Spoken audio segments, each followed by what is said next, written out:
Hello, what's up mga boss Lodi? Sa araw po na to, gagawin po natin yung ilaw na pinapadagdag ni ma'am sa loob ng kisame, dalawa. Para sakali daw po mag-maintenance o magkaroon ng problema sa loob ay hindi daw po madilim. Ayun po, makiat na po ako dyan. Grabe po yung init dyan. Mga alauna po yan, tanghali. Ang init po, para kang nasa pugon. Ang hirap pa po magbaging-baging dyan dahil masikip. Ayun o, dilim. Hirap pa magbaging-baging. Dala ko pa po yung mga tools. Hindi kasi natin pwede apakan yung kisame dahil hardiplex lang po yan. At saka malambot lang po yan. Hindi natin pwede daganan yan. Kaya baging-baging po tayo sa pader. Ina-additional ko po dyan mga buslodi ang dalawang ilaw na para sa loob ng kisame. Mahirap po magtrabaho pagka sa loob ng kisame. May mas malala pa po dyan akong ginawa. Talagang gumagapang ako. Ang ginawa ko po, pinatay ko po muna yung circuit breaker kasi delikado dahil hindi po ako makakapalag sa loob. Ayun po, halos yan po, ako po yung mga naggawa nyan. Yung layout po na yan sa electrical ng lightnings. Ayun po, nagano po ako, naglalatag pa ako ng tubo dyan at kumukuha ng supply at papunta sa switch sa baba. Ayun po, ang init. Wala pa akong katulong dyan, solo lang po ako. Ayun po, ayun po yung kulay blue na yan. Yan po yung pinababa ko, kulay yung return po yan ng ilaw dyan sa kisame. Dyan na rin po ako kumuha ng common live nya dyan sa may ano. Tignan nyo po yung pawis ko dyan, oh. Tagaktak, oh. Basang basa po yan mga boss Lodi. Ayun na po, tapos na po ako dyan. At papaganahin na po natin ang ilaw. Ayun na po, yung dalawang ilaw. Sige po tayo, papatay. Tsaka ayun po yung isa, oh. Pwede mag-isaw yun tayo, patayin tayo. Ayun po, papatayin po ng kasama ko. Ayun po, papatayin po yun ng kasama ko. Tapos bubuksan po ulit. Ayun yung isa, oh, yung nasa dulo. Okay, thank you tayo. At yan na nga po mga boss Lodi, sali ko na rin po dito yung anak ko. After ko po mag-grow up dyan ay iniram niya sa akin ang cellphone. Magbibideo daw siya, magbablog. Hindi ko po alam na naglalaro na pala sila ng polvo ng isa ko pang chikiting na aking maliit na prinsesa. Puro laro lang po yan sila dyan. At kahit pa paano, na-appreciate ko naman po yung lambingan nilang dalawang magkapatid. Yan po, sila lang po yung naglalaro yan dyan, mga boss Lodi. Nakakatawa pa po, may mga anak po kayong ganitong taon. At least, kahit pa paano, natatanggal po yung mga pagod natin bilang mga tatay. At ayun nga nga po, boss Lodi, oh. Pumunta po kami muna sa lola mami niya, sa nanay ko po. At mag-upload nga po ako ng aking vlogging for today. Ayun po, pakarga lang po ng pakarga yan mga boss Lodi. Ayaw po magpababa. Ayun po, habang kumukuha tayo ng footage for the vlogging natin.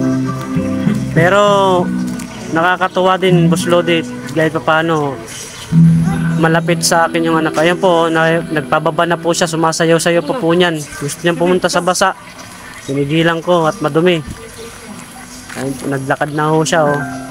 Magdadalawang taon na po yan pala ang aking anak. Ang aking malit na prinsesa. Ayan po siya, oh. Oh.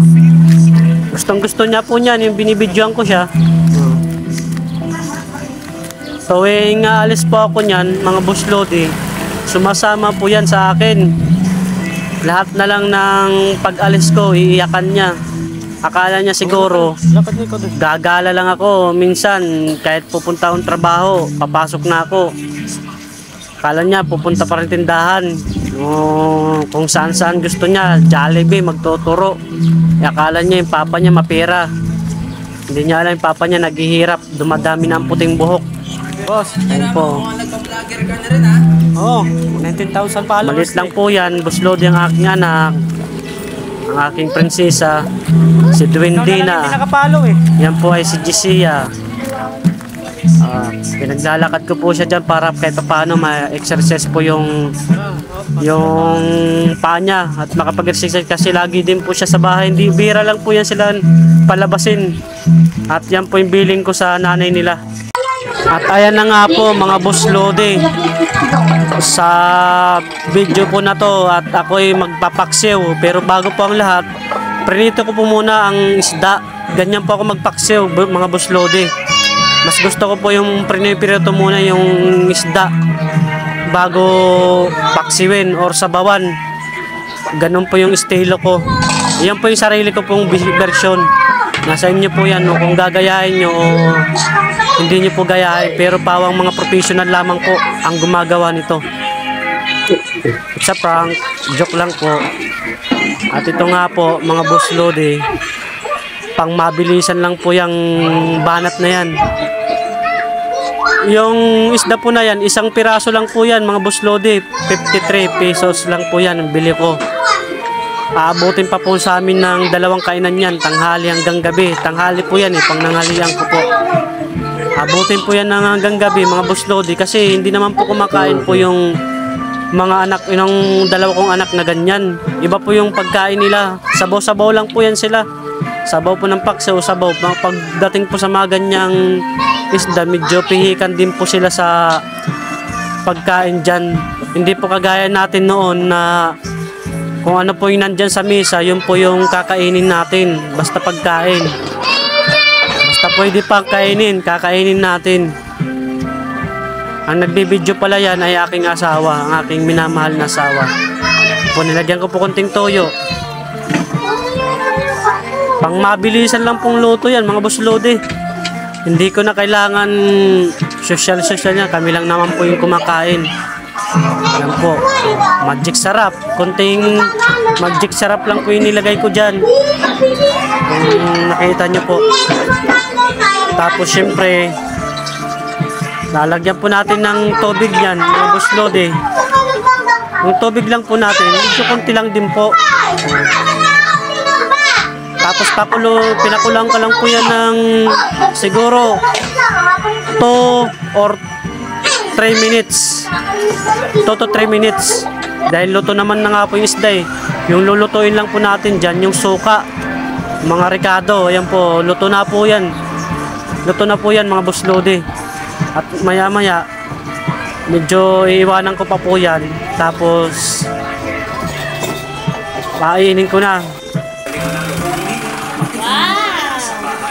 Ayan po ang aking 2 anak at ang aking pamangkin. Naglalaro po sila dyan at hindi sila makakalabas gawa ng maulan ang panahon. Sabi nga po nila sa kanta nila eh. Ayan po yung aking pamangkin guwapings. Gwapo na yun ayan po ang aking anak at ang aking ito po. Ito mga ganitong asawa, kailangan niligaya nito. May pira ka. Kasi ganito po yung asawang walang pera ganyan po yung itsura dyan. payo ko lang kasi. Kunin mo ito talaga.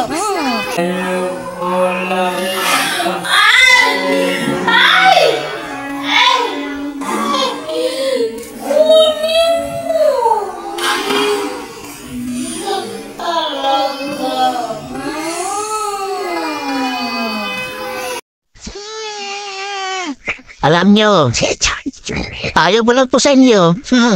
Luna na po, pag mag-aasawa tayo, hindi yung mahilig sa TikTok shop, sa Shopee, sa Lazada. Wala na yung dalon na yun. Kasi habang tumatagal yung Lazada, TikTok, Shopee, dumadaming buhok ng puti.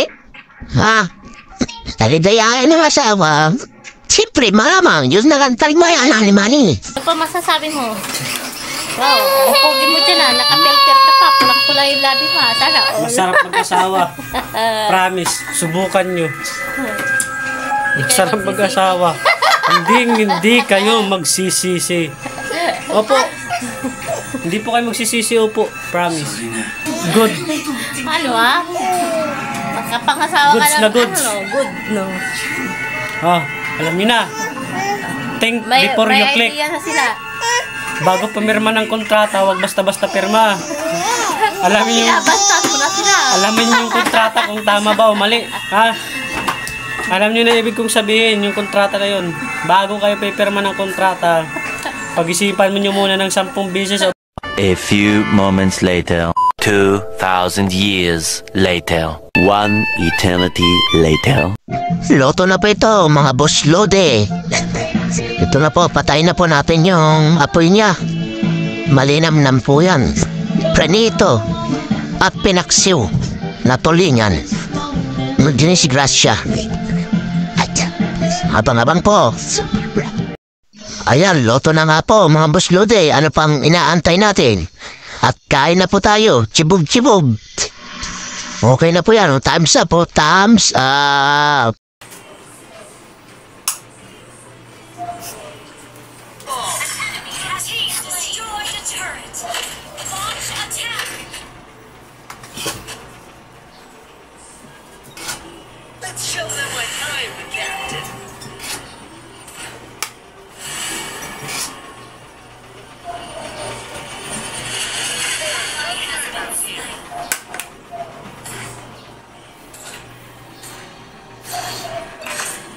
Our turret has been destroyed. Attack! There's trust.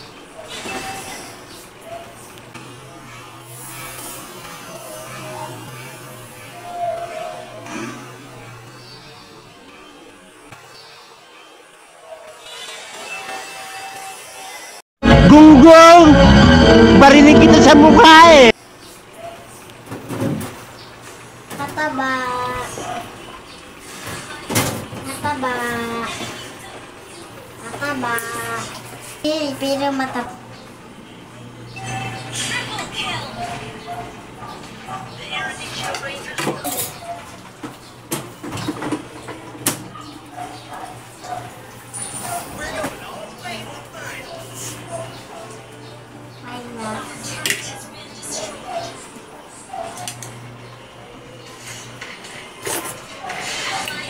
Ang aga-aga baka siyansihin ko yung gilagid mo dyan.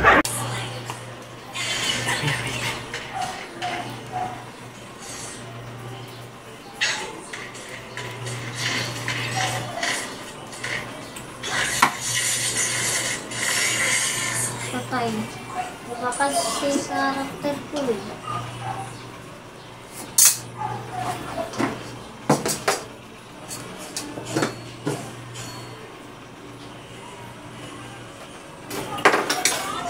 Ito nga.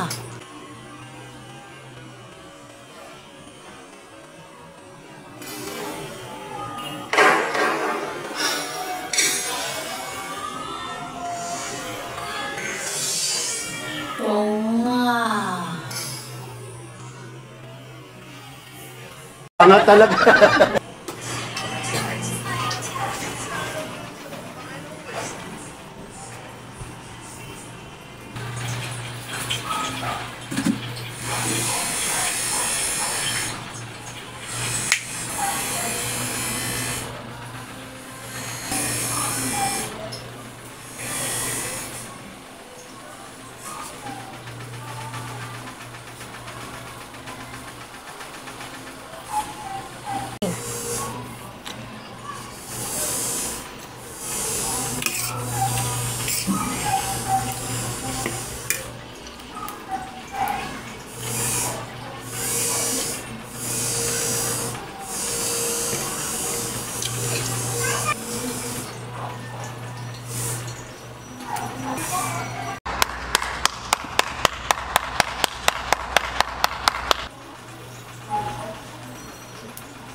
What? Well, I'm out, man.